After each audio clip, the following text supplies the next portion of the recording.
Every now and then, you meet a leader with a rare mix of experience and heart. Courtney Florian brings more than 2 decades in urban development and a long record of service in literacy and ESL education. She leads the Terraces in Durham and runs Inspire, her ESL program with more than 220 hours of high-level learning. She supports students, tutors, youth, and guides adults through English learning with purpose and energy.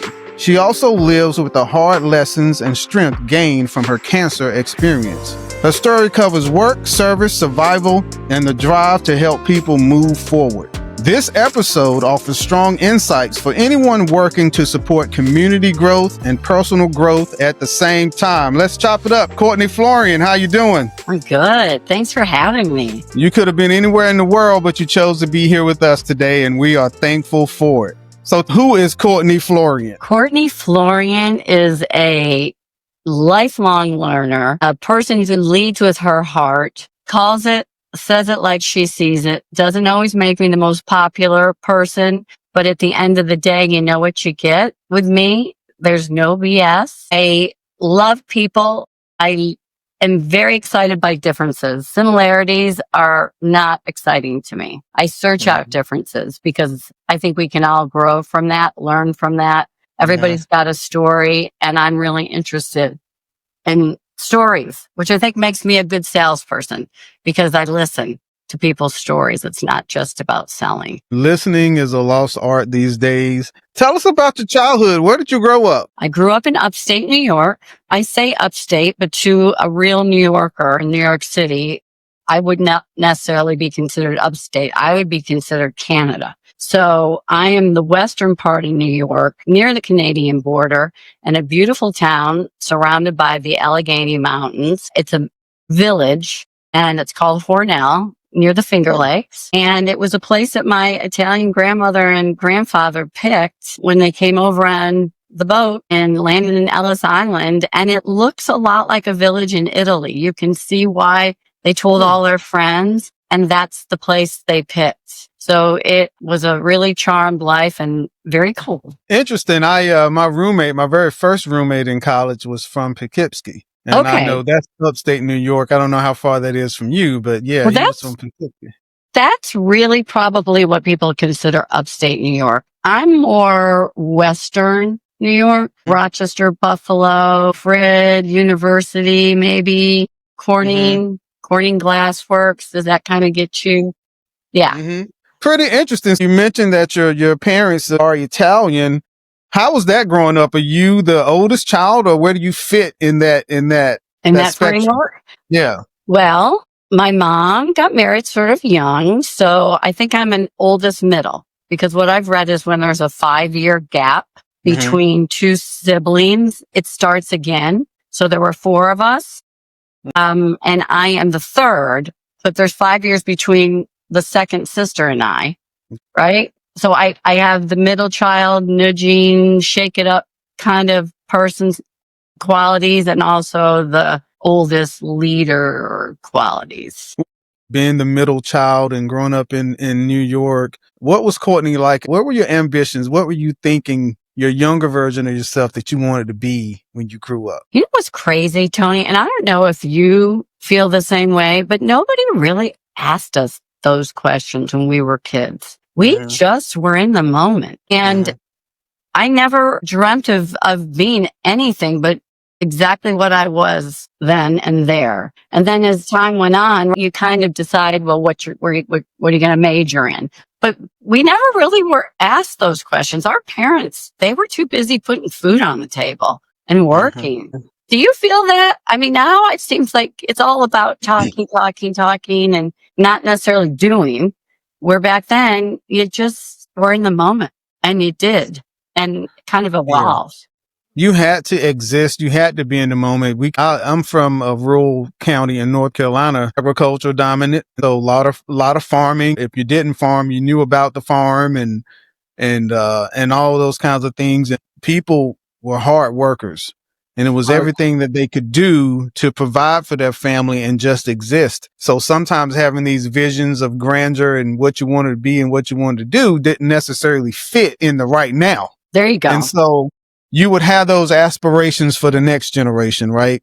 I'm the Right. oldest child in my family. And so I'm the oldest grandson as well. So I'm the oldest child and I'm the oldest grandson. And so my grandparents and parents reflected and deflected that to the generations, after them, that Tony them can be this but for themselves, it was like, I have to do this to make sure that they have a chance to There do you anything. go. Right. So you're exactly right. And they sort of live vicariously in many ways through you and your accomplishments and where you've gone and taken yourself. So it's a beautiful full circle. Yeah, but my upbringing, and it was a very charmed life, and it was all about family. And it was an Italian family, and it was loud and noisy, and cousins and aunts and uncles, and it was quite passionate and extraordinary. And it has an indelible impression on my heart. And I try to give that to my kids, but I lived where all my aunts and uncles lived and all their children lived. And so they were our friends.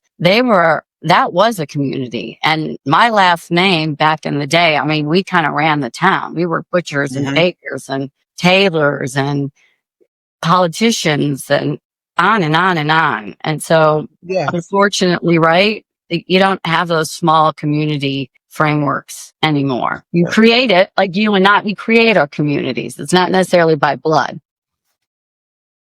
Yeah, very similar experiences here in the South as well. And when you mention cousins and families, I remember my aunts and uncles, everybody lived next door to each other. So it truly was everybody grew up and you knew each other and you knew cousins. And it seemed like in this day and age, the family is under attack. It's divisions in the family and broken families. And I think that is why there's so little stability now, because it all starts at home. And it's not that we always got along, right? Yeah. Let's be real. We love hard, we fight hard, but we find our way back to what matters, the heart. Yeah. Back, right? So growing up, Courtney's a little girl. She's going through school. We all are very impressionable, right? And there's always that one person that has an imprint on us. Was there anybody like that for you growing up as a child? Besides my dad? Like it could be your dad. Yeah. Really was. It was really was. Yeah. He had the sense of humor like no other. Like he saw the idiosyncrasies and the peculiarities with people and would make jokes, very dry sense of humor, but he was a banker. He retired at 85. He was the CEO of a federally insured credit union. And he was a 44-year politician, a legislator in the county. Received a letter from Obama, thanking him for his service. He was a wheeler dealer. He was a shopper. He had the best. He just was the epitome of loving life, providing for his family. And this has stuck with me. And I think you'll probably ask me this later, but one of my favorite all-time Richisms, his name was Richard. My sister asked him before he died what his favorite color was, because he had dementia, although he remembered everything, just not what happened 2 seconds ago. And he said his favorite color was family. How about that? Beautiful. So that's the daddy's girl. Yeah. Yeah. You were? Yeah. So another thing I've reading your bio, you are a forever learner. So tell us a little bit about your SL and how did you get into that and your education, your teaching path?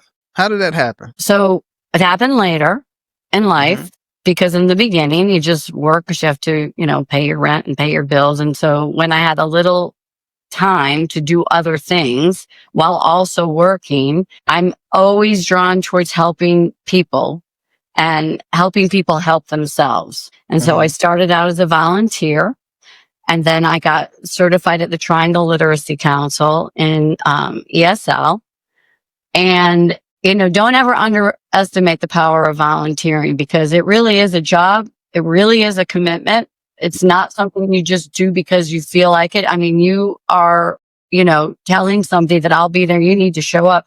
But it turned into a position They gave me a class after months and months and months of volunteering, and then I got paid for it. And it just brings me tremendous joy helping people reach their potential and live out whatever their dreams or goals or ambitions are, whether it's literacy or English as a second language, when that's not their first language. They give me more than I give them many days. I walk away very, very humbled.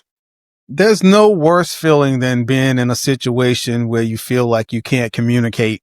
There's a loneliness associated with that. There's a feeling of being lost. And so that type of work that you're doing helps people feel like they have value, feel like they do matter. And so you mentioned that I was going to ask you, you're pouring out into them and they're also pouring out into you. I remember a conversation you and I had. You were telling me about this elderly Asian man. Can you tell us about that and how he impacted your life, or what did that mean to Courtney Florian? He impacts me to this day. I met him when he was, I think he said he would say 18, but he was really 81, right? So then through the years, and he's now 89. And he's from Shanghai. He never got to live out his dreams of getting a college degree because at the time he grew up in communist China, and for a myriad of reasons, things happened and his life took turns. But his children were brilliant and they were full ride scholarships in the United States, and that brought him here. And his outlook in life, he calls it a motto. His motto. And he said I don't know if I told you this, but he said it's WWW, right? Not WWW as we think of, or World Wrestling or Wonder Woman, or WWW. And so the motto is don't wait. So simple. Don't wait, don't waste, and don't worry. And it's so simplistic yet so profound. And he lives life like that. He'll send me pictures in the morning. He'll have just a t-shirt on and he'll have something behind him. Where am I? And I'm supposed to guess, whether he's at Fred Fletcher Park or I don't know where he is, but he's always outside walking and getting fresh air and enjoying nature. And he just is living and he's a learner, and he speaks better than he understands. So when he's speaking, you think that he is understanding everything you're saying. He really isn't, but we do well together, and he inspires me. And so I make time to take him to doctor's appointments if he will let me, because he takes the bus. He takes the bus, 3 buses to get to wherever. I'll take him to the farmer's market, him and his wife. So don't wait, don't waste, and don't worry. Let's talk about that a little bit. So what does that mean for Courtney? For our listeners out here, that's a powerful mantra. Don't wait, don't waste, don't worry. What does don't wait mean for Courtney? You know what? Don't wait to get a wake-up call like what I got and you got to wake up. Don't wait, because you get that wake-up call and you have to do an about face. And if I could impress upon my kids or the younger generations, don't wait for something to happen before you do an about face. Live your life with purpose. Don't create stories and dialogues that aren't there. Don't get caught up in the rat race. We all do. But if we can just take pause and start every minute, don't wait to be grateful. Don't wait to help somebody. It goes on, Tony. I mean, you're a perfect example of that. But, it kind of is like a gut kick, and I'm hitting my heart because I guess it hits me in the heart too. But don't wait for that wake up call that look where you are now and how'd you get here? What are you going to do with it? And what could you have done that maybe would have changed things? Because I think there are things maybe that I could have done differently, right? I don't necessarily think we bring illness on, but we can contribute to some of it. And so, don't wait is a big one. Procrastination is huge. Sometimes we put off things because we feel like we have more time than we really have. Yeah. And all the time that you have is the time that you have in that moment. Nothing else is promised, right? And so because we're always looking to the future, we don't take advantage of the day or the time that we're in right now. And so when you say don't wait, that hits me too, because what are you actually waiting for? Don't waste. What is don't waste for Courtney? Don't waste time. It all ties back, right? And if I have one regret in life, the biggest one, and I may have told you this before, is the amount of time I spent expending my words of wisdom, my advice, and it just continually rang on deaf ears. Mhm. And I'm a helper and I want to help to a fault. And, don't waste your words and your energy on people or things that leave you feeling depleted. And that's a tough one because sometimes it takes a long time to realize, like, whoa, how'd I end up here? I'm very mindful of it now, where I'm going to spend my time. And I also don't give advice or my words unless I'm asked. And even then, if I don't see them being taken and put into play, it doesn't fill me up. Maybe before it was more ego driven and it made me feel good to be connected to somebody else's problems and the fix. I'm not so tied into the fix anymore as I was. I can suggest, but I'm not, I had to step away from that because that I think was part of the beginning of, or part of what caused my immune system to maybe break down. It's like planting a seed in unfertile ground, but you're a planter. You're that emotional farmer, and you can't help but to see that land and say, a seed would grow here. How can you help our listeners kind of balance that? Because I can see that struggle that you have, like your words do matter, but how long do you continue to place that seed in a place where it won't grow? That's tough. Don't you think too, Tony, when you have more going on in your own life, you don't have as much time, that you're not as tied in, you're not as tied into the result of something outside of yourself that might be with a job or with a person or a relationship. You're going to be okay without that. It takes a while to get to that place. But you're not as tied into the end result. You can give and step away and move on to the next thing. Well, let's look at this last part of this quote. Don't wait, don't waste, don't worry. Right. Don't worry. What is that for Courtney? My mom has a quote that kind of ties into this. I think she has it in a picture frame, and it says, don't worry about anything, pray about everything. So prayer can be different to different people, right? What is prayer? How do you pray? How do you find that quiet place where you reach outside yourself to something bigger than yourself? Worry just gets you nowhere. I've never been a worrier. I take it as it comes and then I figure out how to get to the other side. But then, pray about everything, give me guidance. I'm not the be all and end all solution. I learned that. The Bible says, acknowledge him in all thy ways and he shall direct thy paths. It's almost like sometimes we forget that when it's going good for us, you got it. It's all about what you're doing. You don't want to acknowledge him or nobody else. But when it goes wrong, you want to pray. You want to, hey God, hey Courtney, hey Tony, you want to do that. But if we can do those things out of gratitude just because, right? It's the gratitude that we're missing in that formula.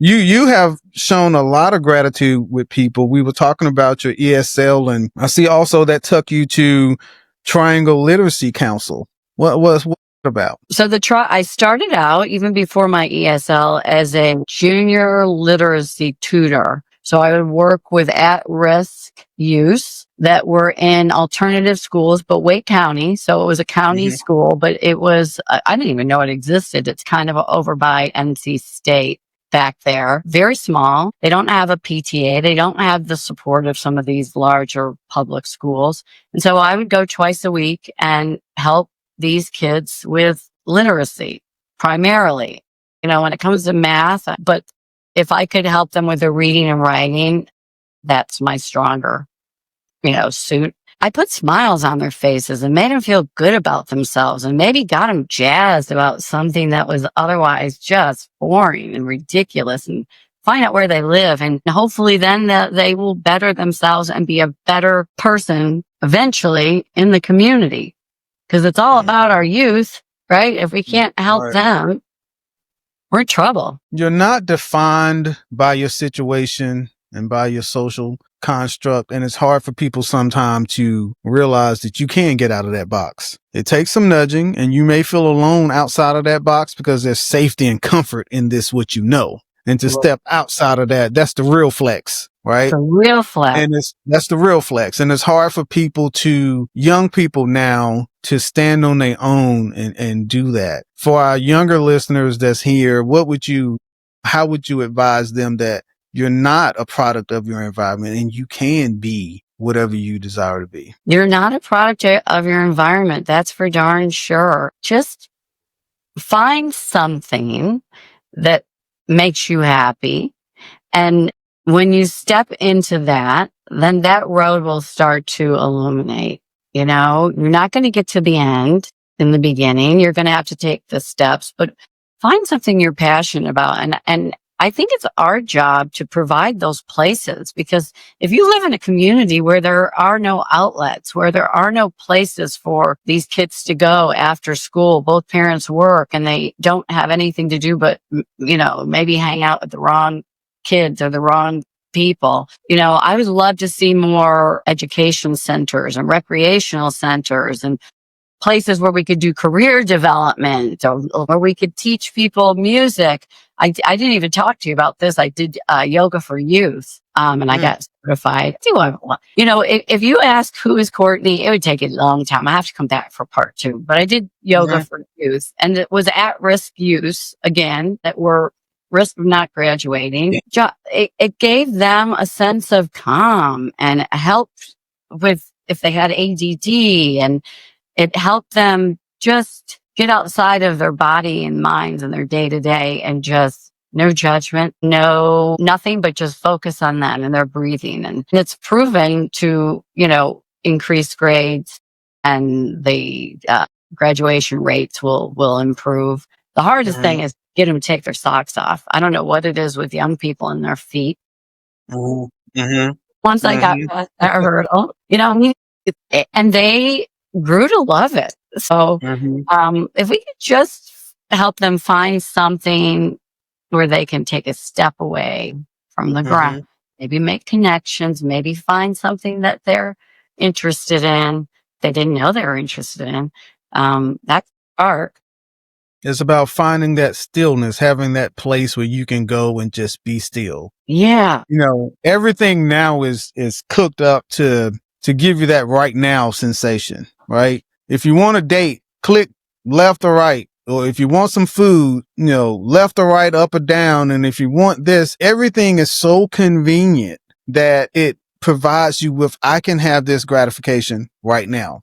But sometimes what you need isn't right now. It's something in the future for you. And what steps will you take to acquire that? And sometimes you got to be in your still place to just hear that voice, hear God talking to you, and order your steps to where you need to go. That's a lost practice. Nobody has patience for that. Do you think that we'll ever get to the place, because I really would love to create a space, and young listeners and people right now might just not even understand this, where no cell phones allowed. Yeah. No cell phones allowed for an hour. Come in and it's community. Let's have a conversation. Let's have books. Let's have art. Let's have music. Let's have poets. Let's have people read stories. Let's have coffee, whatever it is you're going to give them. Let's just have that. We live that life. We live that life, right? What did we do? I'm trying to think what happened when someone called and you had the rotary dial phone. If they didn't get you, they didn't get you. You remember that? It was so good. If they didn't get you, they didn't get you. And then what was it? The little voice machine, the answer machine came out, and same thing. If you hit play or they didn't get you, they didn't get you. But we went from that to the two-way pager, and most of us had pagers and didn't even have a way to call nobody. So you're looking at your waist all the time for a number you can't even call, and so we just have progressed And, I remember there's a song that the Winans made. I remember when life was so easy, and you start reminiscing on how easy things were, but you were so in a hurry to make them complicated. Yeah, that's true. And in a hurry to get on to the next thing and Yeah, break out. And you have a young son, and I have young kids. Well, they're not kids, young adults. They kind of realize, and they'll say, you had that was the good days. Those were the good days. You didn't have the social media, and you didn't have all this, and we really didn't. We didn't know about the parties we weren't invited to. that's We right. didn't. Yeah, it was blissful. I feel You bad for. did or you didn't, you would or you wouldn't, but it Yeah. ain't like that anymore. No, no. Change is a coming though, I think. Yeah, I think it is. So, Courtney, let's talk about. So, you are definitely active in your volunteer work. How has volunteering influenced your? It keeps you humble.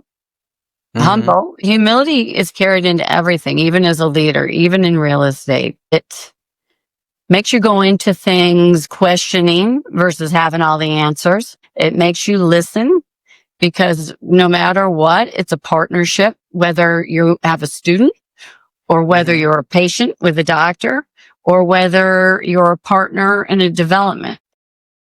It's listening, it's community, it's openness, it's being accountable and making sure that when something is wrong and it's your fault, not because you maybe did anything wrong, it just went sideways, you take responsibility for that, you correct it. And it's okay to say, that was wrong, I'm going to fix it. What's your steps in fixing those kinds of things? What's your process? When it comes to work or life or Life, either or. I think it's a really difficult thing sometimes for people to say, I was wrong. And, I always say this when I'm wrong, or if I overspoke, or if I hurt somebody's feelings, or if I said something not out of line. My intention is never anything but good. It's never anything but trying to elevate the person, the experience, the place, the thing. And so I know going into it, if my intention is pure and real and honest, that I have no problem stepping back and saying, I'm sorry, but this is what it's not like I'm trying to justify why I did it. It's just, I know that there was no ill will in anything that I do. There really never is. It's always very pure and very real, and just course correct as fast as you can. If you hurt somebody's feelings, don't say you're sorry, but just hear them out. If you do something wrong, if you misspeak, can get you in trouble in business. You got to be real careful of that, especially with legal documents and things. But it happens sometimes. And, I think to err is human. And if you take accountability right away, people will respect that and it doesn't become a big deal. Yeah. Saying you're sorry and being accountable again is another lost art. Nobody wants to take accountability for pretty much anything. It's always your fault. And I believe that when we can show this vulnerability, because you have to be somewhat vulnerable to just say you sorry, right? Right. Because you're always full of yourself and we're never wrong. And so, it's just these certain basic human principles that we ignore sometimes when we know that's the right course of action. That's the right thing to do. And so, I commend you on your life's work here and your volunteerism and the constant pouring out to others, but you've had some tragic moments in your life too. And, if you're willing to share, I want to talk a little bit about your cancer journey and how that affected you then and how it's impacting you now. Can you kind of tell us about that journey and how that affected Courtney? I can. Can I kind of make this a back and forth between you and I? Because you and I knew each other as that face forward, that healthy, dynamic athlete, leader, handsome, got a little swag. That's where people saw us, giving, kind, if they really got to know us, if they get past that and not judge right away and already decide who we are. And then all of a sudden, us, the healthiest people that we thought we knew, we get a cancer diagnosis. Yeah. It is like a tsunami that hits you and you have no preparation for it whatsoever. And it comes and at the time that I got my diagnosis, I don't know if it was right after or you were maybe in the throes of tests or some weird pain or feelings. Mm-hmm. You got yours. And we were gym buddies, Yeah, that's right. Yeah. crazy. It's Yeah. crazy how our lives have paralleled and how we become such great friends and how we always had a connection, but it was different, obviously. Mm-hmm. Mm-hmm. You go to the gym, you do your spin class or your weight class, you step out, we have laps, but Yeah. that. Most people don't know when we were having our very first chemo, we didn't even know this was happening, and we wound up being in the same session. You're on one side of the room and I'm on the other, and I'm like, whoa, I know her. And it was you. And I felt so not embarrassed, but you even look great in the big house on the infusion floor. And you walked by me and here I am all hooked up to everything, but then you had a also lot of stuff. Yeah. my cold cap to save my hair. So I look like, Gazoo from the Jetsons. And most people probably don't like Amelia Earhart, maybe. And there's my friend Tony. And here I am. It's just vulnerable, raw, no pretense. You learn. And so you sitting there and I tell people when I speak abroad and I say there's a certain emotional response that you have regarding cancer, whether you have it or not. That's one thing. And then to hear the words, you have cancer, is a completely different thing. And so when you sitting there and you heard those words for the first time, what was going on in your mind? I remember exactly where I was, because prior to that, I can share that it was, breast cancer. I'm in my 60s. So later in life, after having 3 kids, breastfeeding, doing everything you're supposed to do, no birth control, none of that stuff that they say would cause cancer. Felt a bump kind of. And then, my doctor, my integrative physician said, let's go get a ultrasound. And because of the ultrasound, they're like, let's biopsy. And then 9 biopsies later, the next day I was at Lafayette Village and, it was right before Christmas and they gave me the results and they said, you have, which I didn't even know what any of this was. It was like a foreign language, DCIS, which is like ductal in situ, means it's in the mammary gland. Some of it was outside, HER2 positive, estrogen. So I just kind of bawled, honestly. And then I didn't even want to tell my husband because he was so busy with work. But see, this is what got me in trouble in the first place, I think. I am such a preserver of other people that I'm not telling anybody yet. I got to just figure this out. Well, of course I told him, but I didn't want to tell him right away. I wanted to hold on. I don't want to worry you. I don't want to, let me try to wrap my brain around this first. And, And then like you, there was no AI or any of that stuff. I went to medical school in my own way. I researched everything.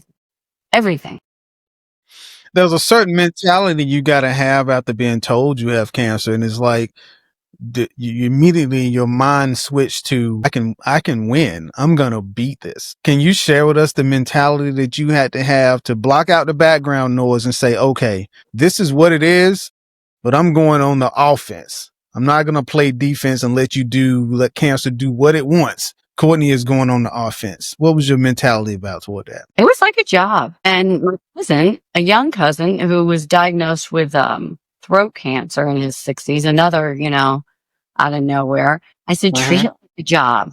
And it really resonated with him. It's like, I'm going to get my big pants on. I'm going to count down these treatments. I'm going to count down the days and I'm going to do it. I'm going to balance that with my life. Try to look in the mirror and recognize who it is I'm looking at and continue with both to the degree I can. Some days you can't because you feel so bad and you just step back and then your body recovers, get you ready for the next one.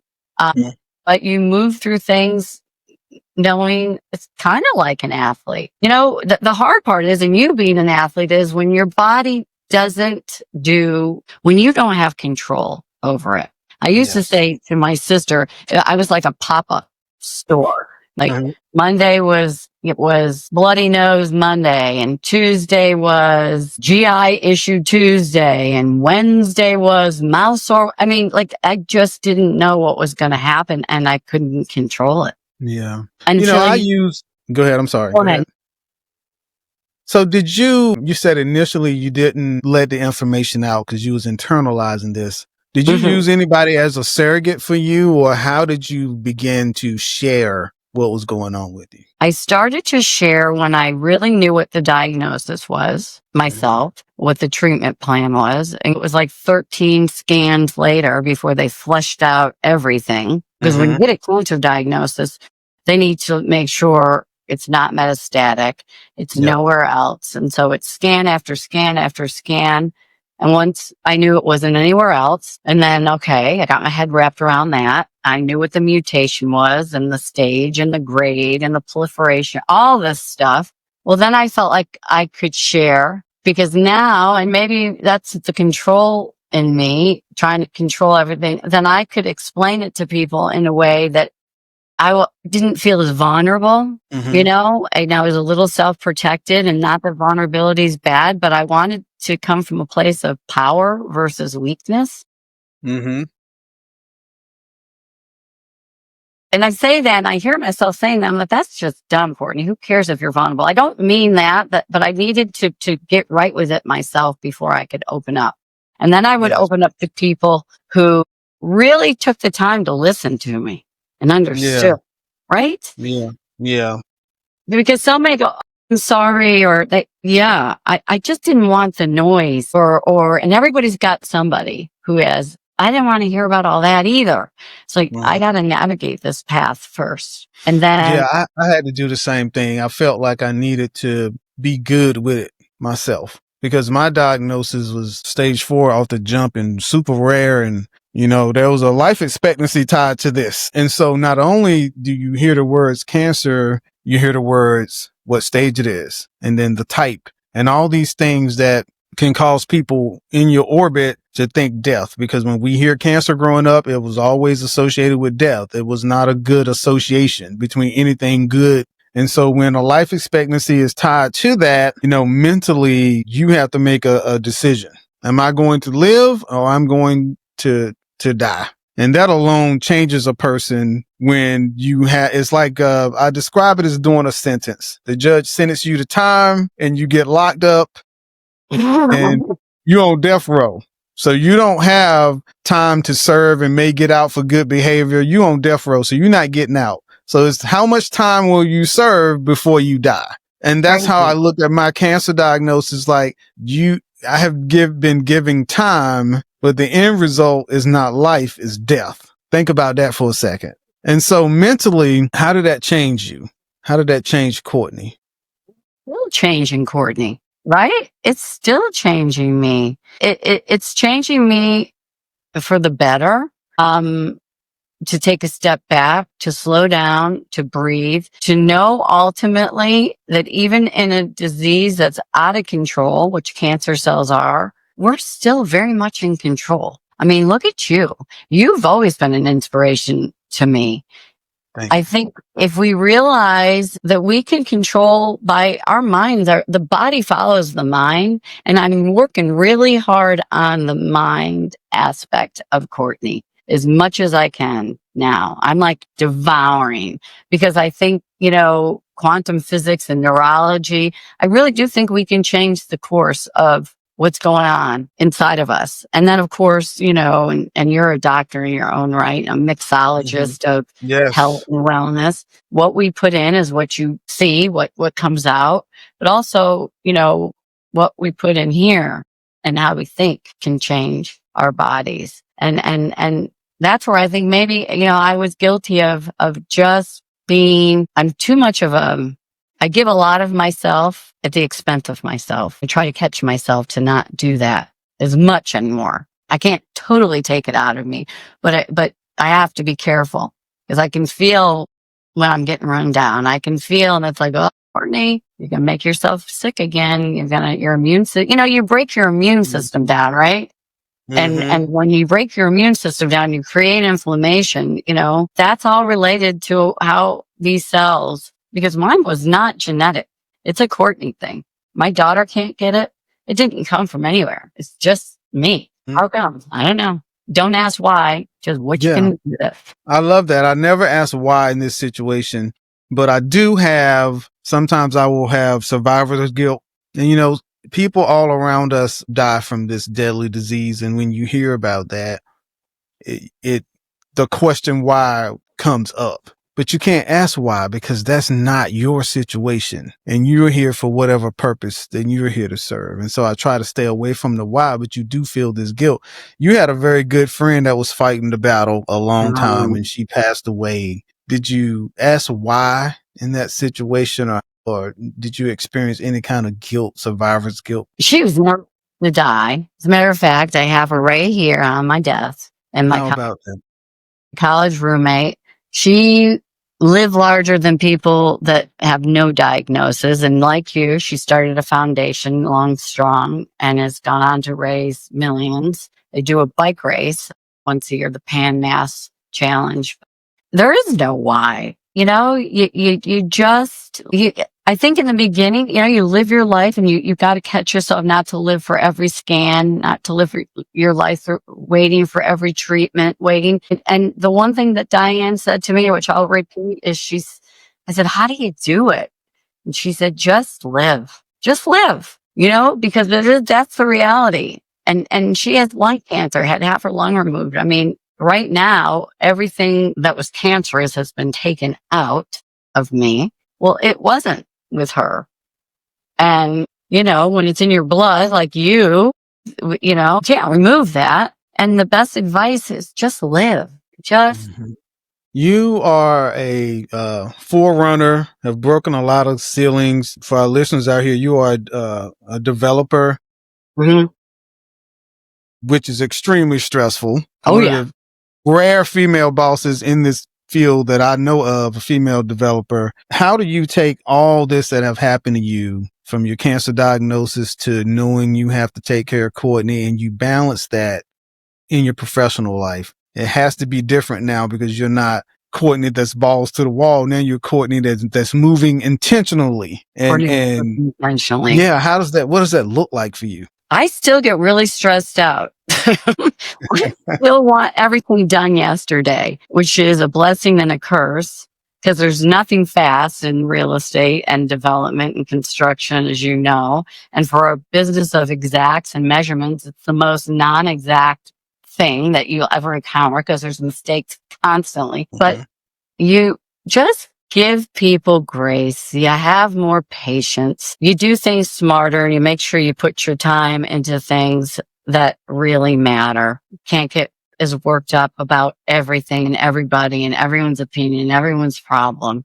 Because I like it right the first time. But at the end of the day, when you do something that's really thought out and done well, and you know that it's going to change lives, change communities, change people, support the economy and growth, and actually help lower income neighborhoods now become integrated with mainstream, it keeps you going, and it's the most rewarding thing to see. They just have to take a step back and not get too crazy. And my husband, he's the one. I mean, he's the brains behind the land and the highest and best use. But I'm the one who looks at the partnership and what you're doing and making sure, like, you're not going to screw up.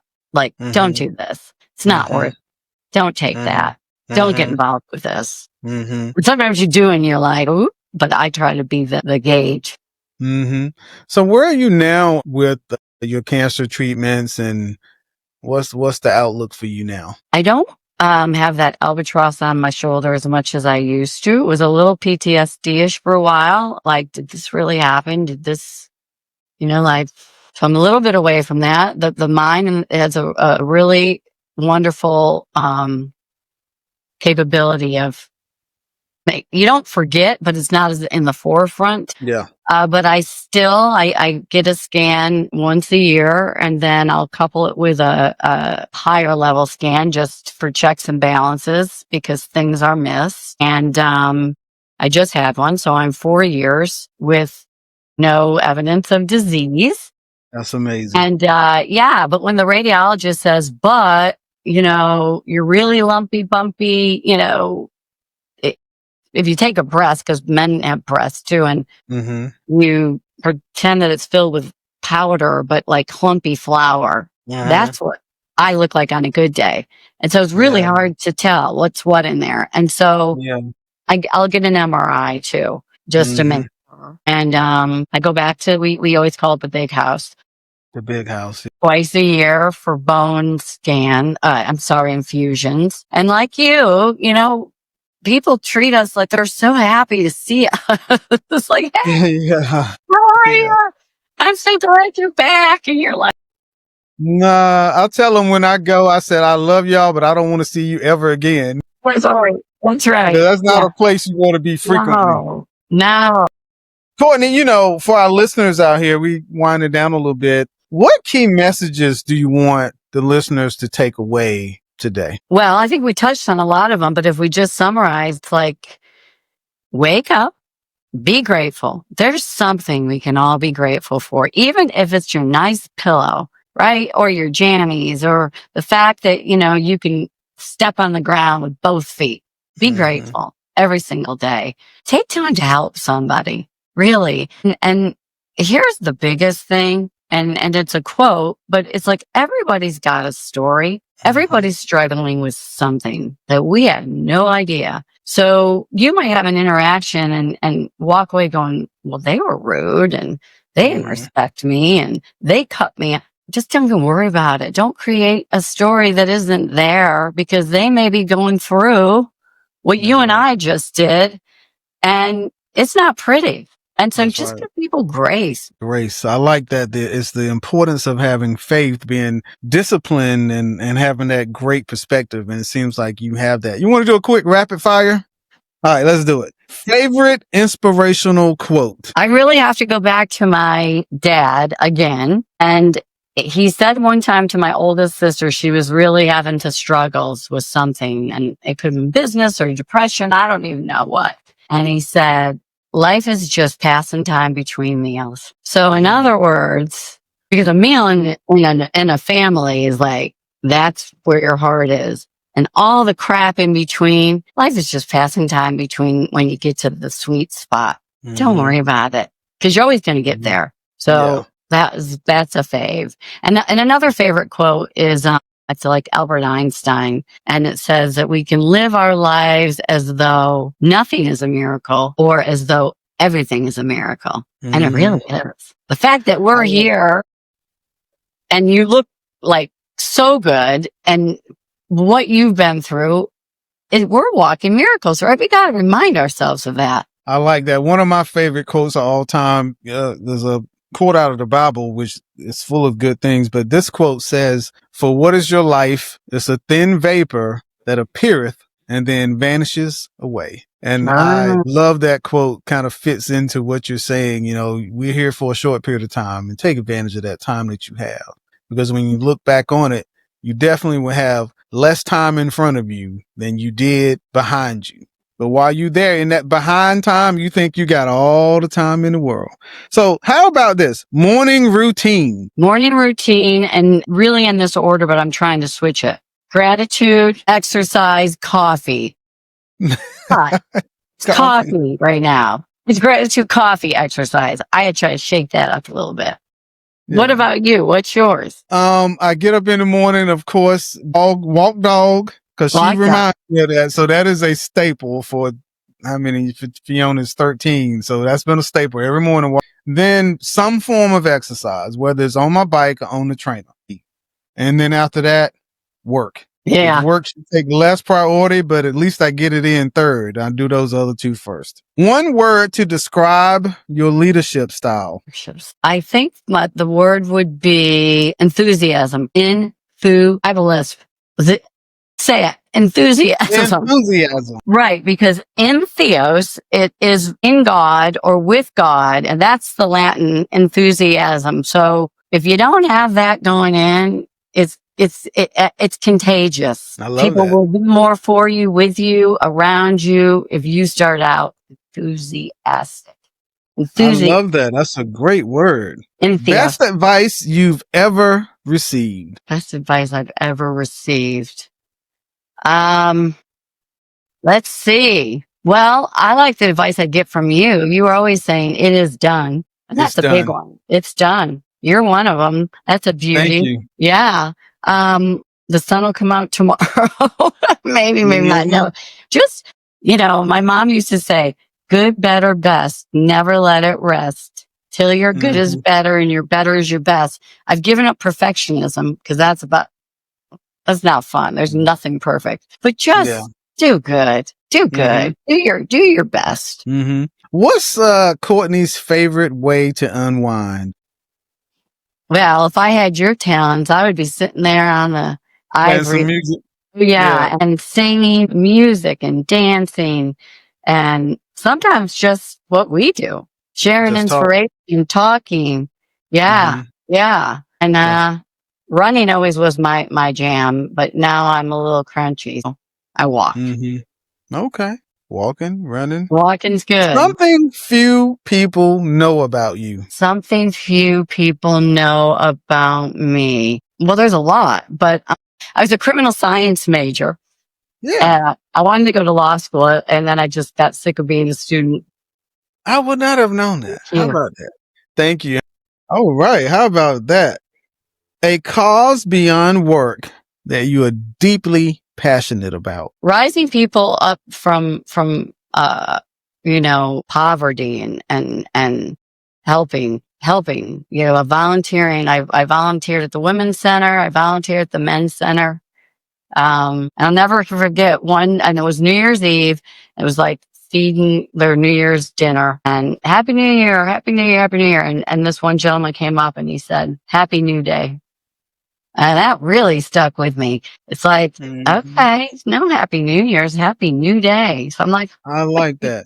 yeah, you never know where you're going to get like bits of wisdom. Who would have thunk? We are talking to Courtney Florian, building community, leading with purpose, and living as a cancer thriver. Courtney, how can people find you? What's your handles? I'm a little mysterious that way.